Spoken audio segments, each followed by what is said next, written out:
Good morning mga kadayaris. Ayan, magluto tayo ng parata.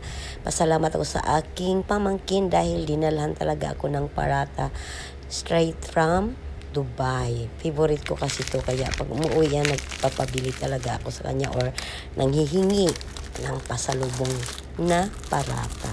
Ayan, lulutuin na natin yung parata. Sa Dubai kasi lagi akong kumakain ito at parisa ng karakti. Nako, napakasarap.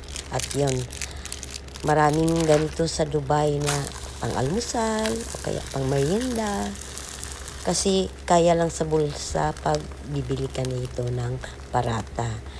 Tapos, doon sa Dubai, nilalagyan nila to ng palaman na itlog or kahit ano pang palaman. Pero dito, gusto ko lang simply, lalagyan ko lang siya ng butter.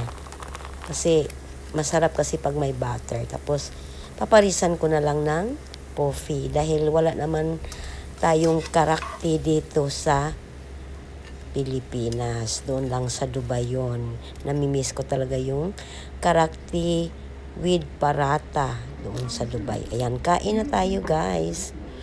Favorite ko talaga yung parata.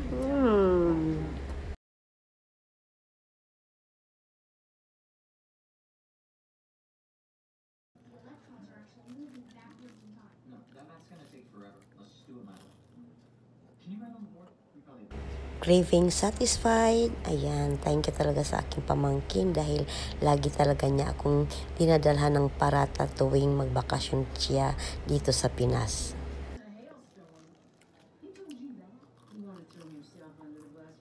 Mahal kasi yan dito ang parata guys. Mayroon tayong mabibili dito sa sa SM or sa Landers at saka sa S&R, pero ang mahal 5 piraso ay 109.